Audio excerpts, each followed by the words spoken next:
Assalamualaikum warahmatullahi wabarakatuh. Di sini saya Fitri Ningsi Ningsih dengan NIM 191111002578 dari kelas MF akan mempresentasikan proposal metodologi penelitian saya yang berjudul Pengaruh Uang Saku, Gender, dan Pendidikan Keuangan Keluarga terhadap Perilaku Pengelolaan Keuangan Pribadi dengan Literasi Keuangan sebagai Variabel Intervening. Latar belakang dari presentasi ini atau metodologi penelitian ini karena pada zaman globalisasi seperti sekarang ini dengan memasuki era revolusi digital, banyak sekali teknologi yang semakin berkembang dan cepat berkembang yang berakibat pada perubahan pola kehidupan di lingkungan sekitar kita. Ditambah lagi ketika terjadinya pandemi pada tanggal 2 Maret 2020 hingga sekarang ini, hal tersebut menyebabkan biaya hidup yang semakin tinggi terutama pada bidang kesehatan serta tidak stabilnya harga komoditas bahan pokok. Kemajuan teknologi memberikan kesempatan bagi remaja untuk mendapatkan informasi baik yang bersifat positif maupun negatif. Remaja dalam hal ini adalah siswa yang dapat dengan mudah mendapatkan informasi terbaru dari dunia maya, baik yang bersifat hobi atau hal yang tidak bermanfaat seperti foya-foya. Siswa menggunakan uang mereka untuk memenuhi keinginan yang akan terus-menerus ada daripada kebutuhannya sebagai pelajar. Untuk itu perlu dilakukan pengendalian uang dengan bijak dan kecerdasan serta pemahaman pengelolaan keuangan pribadi agar terhindar dari pola hidup yang konsumtif. Fenomena yang ada di kalangan siswa terutama seperti populasi yang saya buat di SMK Negeri 3 Jepara, sebagian siswa yang memiliki kebutuhan fisiologi yang beragam masih memiliki jiwa labil dan mudah terpengaruh oleh lingkungan sekitarnya terutama dalam hal pengelolaan keuangan. Peneliti merasa miris melihat fenomena yang terjadi di sebagian generasi muda yang sebetulnya diharapkan untuk menjadi penerus bangsa dan dapat membawa perubahan dan angin segar ke arah yang positif. Akan tetapi dalam pengelolaan keuangan mereka belum bisa mengontrol pengeluarannya dengan baik. Pola hidup konsumtif yang dilakukan oleh siswa dapat kita temukan di pusat perbelanjaan, restoran atau kafe, tempat nongkrong, tempat hiburan, dan menggunakan barang-barang yang bermerek dan mewah dan sebagainya yang akan berdampak pada pengelolaan keuangan mereka. Berdasarkan dari latar belakang tersebutlah saya sebagai peneliti ingin melakukan penelitian lebih lanjut mengenai perilaku pengelolaan keuangan pribadi yang diterapkan oleh siswa SMK Negeri 3 Jepara, khususnya untuk siswa dengan jurusan atau program keahlian bisnis manajemen. Ruang lingkup dari penelitian ini adalah dilakukan pada siswa SMK Negeri 3 Jepara yang dibatasi hanya kepada siswa program studi bisnis manajemen, yaitu jurusan otomatisasi dan tata kelola perkantoran atau OTKP, akuntansi keuangan lembaga atau AKL, dan yang terakhir yaitu perbankan syariah. Sebetulnya masih ada satu lagi jurusan bisnis dan manajemen, yaitu bisnis daring dan pemasaran, akan tetapi untuk sasaran saya kali ini hanya 3 itu saja karena jurusan tersebut sedang melakukan praktik industri di lapangan. Kemudian rumusan masalah dalam penelitian ini yang pertama itu apakah terdapat pengaruh antara uang saku dengan perilaku pengelolaan keuangan pribadi pada siswa SMK Negeri 3 Jepara. Yang kedua, apakah ada pengaruh antara gender dengan perilaku pengelolaan keuangan pribadi. Yang ketiga, apakah ada pengaruh antara pendidikan keuangan keluarga dengan perilaku pengelolaan keuangan pribadi. Yang keempat, adakah pengaruh literasi keuangan dengan perilaku pengelolaan keuangan pribadi pada siswa SMK Negeri 3. Yang kelima, apakah terdapat pengaruh antara uang saku dengan literasi keuangan? Apakah ada pengaruh antara gender dengan literasi keuangan? Apakah terdapat pengaruh antara pendidikan keuangan keluarga dengan literasi keuangan? Yang kedelapan, apakah terdapat pengaruh antara uang saku terhadap perilaku pengelolaan keuangan pribadi melalui literasi keuangan pada siswa SMK Negeri 3 Jepara?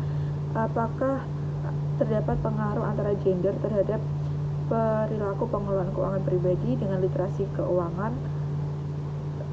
Yang terakhir yaitu apakah terdapat pengaruh antara pendidikan keuangan keluarga terhadap perilaku pengelolaan keuangan pribadi melalui literasi keuangan kepada siswa SMK Negeri 3 Jepara. Tujuan dari dilakukannya penelitian ini yaitu yang pertama untuk mengetahui pengaruh uang saku terhadap perilaku pengelolaan keuangan pribadi, yang kedua untuk mengetahui pengaruh gender terhadap perilaku pengelolaan keuangan pribadi, yang ketiga untuk mengetahui pengaruh pendidikan keuangan keluarga terhadap perilaku pengelolaan keuangan pribadi siswa, yang keempat untuk mengetahui pengaruh literasi keuangan terhadap perilaku pengelolaan keuangan pribadi, yang kelima untuk mengetahui pengaruh uang saku terhadap literasi keuangan, yang keenam untuk mengetahui pengaruh gender terhadap literasi keuangan, yang ketujuh untuk mengetahui pengaruh pendidikan keuangan keluarga terhadap literasi keuangan, yang kedelapan untuk mengetahui pengaruh uang saku terhadap perilaku pengelolaan keuangan pribadi melalui literasi keuangan sebagai variabel interveningnya, yang keenam untuk mengetahui pengaruh gender terhadap perilaku pengelolaan keuangan pribadi melalui literasi keuangan, dan yang terakhir yaitu untuk mengetahui pengaruh pendidikan keuangan keluarga terhadap perilaku pengelolaan keuangan pribadi melalui variabel intervening yaitu literasi keuangan. Manfaat dari penelitian ini yang pertama bagi Universitas Islam Nahdlatul Ulama, yang pertama yaitu untuk menambah referensi pada perpustakaan UNISNU dan juga sebagai bahan referensi untuk pengembangan penelitian berikutnya. Yang kedua bagi program studi bisnis manajemen SMK Negeri Jepara yaitu untuk mendapatkan wawasan baru tentang tingkat pengaruh uang saku, gender, dan pendidikan keuangan keluarga terhadap perilaku pengelolaan keuangan pribadi dengan literasi keuangan sebagai variabel intervening di kalangan SMK, siswa SMK program studi bisnis dan manajemen, dan juga dapat melakukan perbaikan dan pengembangan strategi pembelajaran serta strategi pengelolaan keuangan di kalangan siswa SMK dengan program keahlian bisnis manajemen.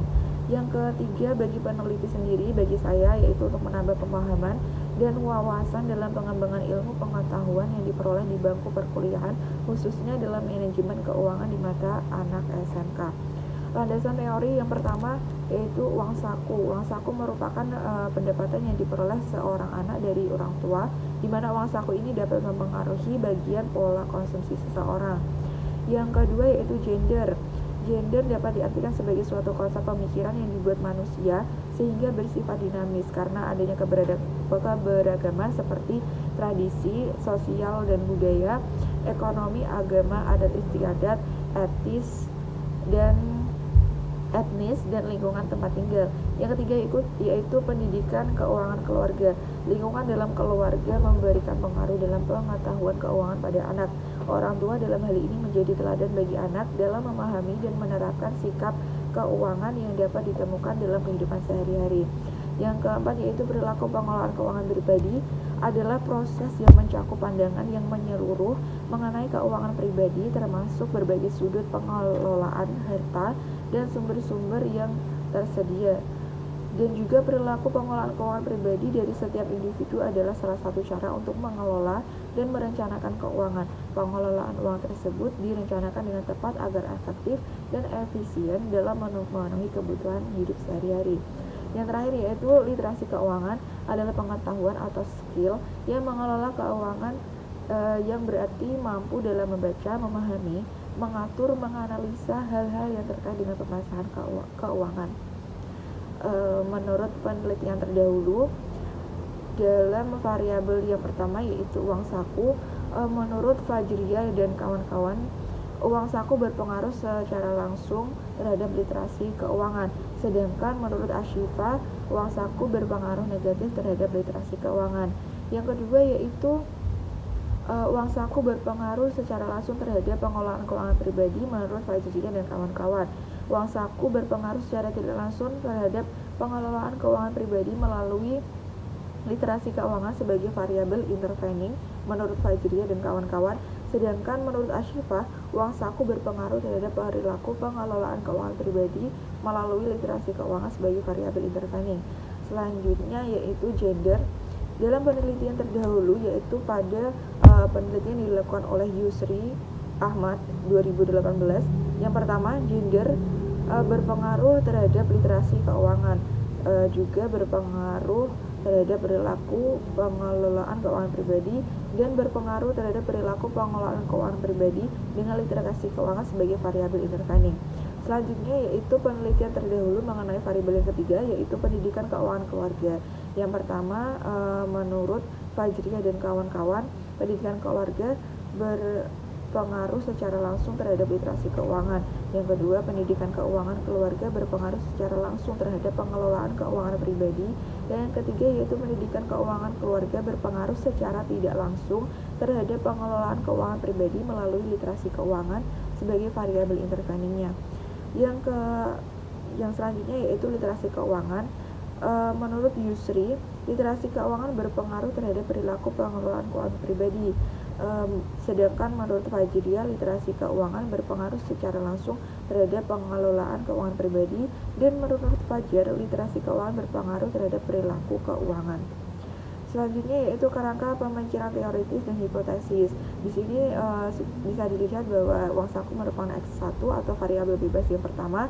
Yang kedua yaitu gender, yang ketiga pengelolaan keuangan pribadi, variabel terikatnya yang pertama atau sebagai variabel interveningnya yaitu literasi keuangan.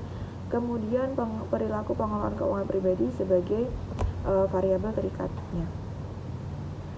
Hipotesisnya yaitu yang pertama, uang saku berpengaruh negatif terhadap literasi keuangan. Hipotesis yang kedua, gender berpengaruh positif terhadap literasi keuangan. Yang ketiga, pendidikan keuangan keluarga berpengaruh positif dan signifikan terhadap literasi keuangan. Yang keempat, uang saku berpengaruh secara langsung terhadap perilaku pengelolaan keuangan pribadi. Yang kelima, gender berpengaruh positif terhadap perilaku pengelolaan keuangan pribadi. Hipotesis keenam, pendidikan keuangan keluarga berpengaruh secara langsung terhadap perilaku pengelolaan keuangan pribadi. Hipotesis ketujuh, literasi keuangan berpengaruh secara langsung terhadap perilaku pengelolaan keuangan pribadi. Hipotesis ke-8, uang saku berpengaruh secara langsung terhadap perilaku pengelolaan keuangan pribadi melalui literasi keuangan sebagai variabel intervening. Yang ke-9, gender berpengaruh terhadap perilaku pengelolaan keuangan pribadi melalui literasi keuangan sebagai variabel intervening. Dan yang ke-6 yaitu yang ke-10 terakhir, pendidikan keuangan keluarga berpengaruh terhadap perilaku pengelolaan keuangan pribadi melalui literasi keuangan sebagai variabel interveningnya. Berikutnya yaitu definisi operasional. Yang pertama yaitu perilaku pengelolaan keuangan pribadi yang merupakan proses yang mencakup pandangan yang menyeluruh mengenai keuangan pribadi. Indikatornya yang pertama yaitu mampu membelanjakan uang, yang kedua mampu membayar kewajiban dengan tepat waktu, yang ketiga merencanakan keuangan untuk keperluan yang akan datang, yang keempat yaitu perencanaan, yang kelima mampu menyisihkan uang untuk keperluan pribadi, dan yang keenam yaitu menyediakan anggaran finansial yang bersumber dari penelitian Yusri Ahmad 2018. Selanjutnya yaitu uang saku, variabel bebas pertama. Uang saku merupakan benda tempatan yang diperoleh seorang anak dari orang tua, di mana uang saku ini dapat mempengaruhi bagaimana pola konsumsi seseorang. Indikatornya yaitu yang pertama pendapatan, yang kedua pemasukan dan pengeluaran, yang ketiga perencanaan. Dalam hal ini sumbernya yaitu dari Hidayah dan kawan-kawan pada tahun 2018. Selanjutnya yaitu gender. Gender merupakan aspek psikologikal dari laki-laki dan perempuan. Hal tersebut dapat dilihat dari sifat antara laki-laki dan perempuan yang masih bisa dipertukarkan. Gender adalah pembagian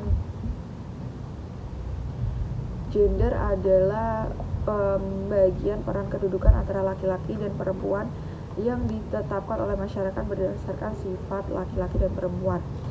Untuk indikatornya yang pertama yaitu peran, yang kedua tanggung jawab, yang ketiga fungsi, dan yang keempat tugas, kelima keseimbangan atau equilibrium. Bersumber dari Husaini dan kawan-kawan 2017 dan juga Yusri Ahmad tahun 2018. Yang keempat yaitu pendidikan keuangan keluarga. Indikatornya yang pertama yaitu pencatatan aset atau harta yang dimiliki, yang kedua pencatatan pemasukan dan pengeluaran, yang ketiga sikap, dan yang keempat yaitu pengalaman. Bersumber dari Fajriah dan kawan-kawan pada tahun 2021. Yang kelima yaitu literasi keuangan. Indikatornya yaitu pengetahuan keuangan dasar, yang kedua simpan pinjam, yang ketiga asuransi, yang keempat investasi, dan yang kelima yaitu manajemen keuangan, manajemen kredit, dan manajemen resiko, yang bersumber dari Yusri Ahmad tahun 2018. Selanjutnya yaitu metode penelitian.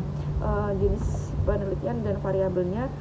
Di sini saya menggunakan metode penelitian kuantitatif, yang mana variabel Y pertama atau variabel terikat yang pertama yaitu literasi keuangan, yang kedua perilaku pengelolaan keuangan pribadi, sedangkan variabel terikatnya yang pertama yaitu uang saku, yang kedua gender, yang ketiga yaitu pendidikan keuangan keluarga. Kemudian data dan sumber data.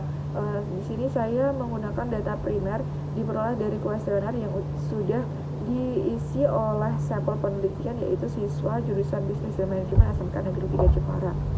Yang kemudian yaitu populasi dan teknik pengambilan sampel.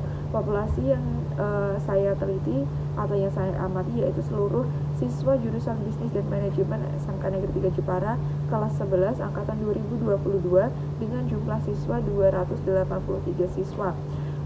Dalam penelitian ini saya menggunakan rumus Swaffin dengan presisi 10% untuk menentukan jumlah sampel yang akan saya gunakan, yaitu dengan N sama dengan N sampel sama dengan N populasi dibagi 1 ditambah N populasi dikali margin error kemudian dipangkatkan 2, yang mana menghasilkan jumlah populasi 73,89 dan dibulatkan menjadi 74 sampel. Metode analisis yang saya gunakan yaitu analisis regresi linear berganda.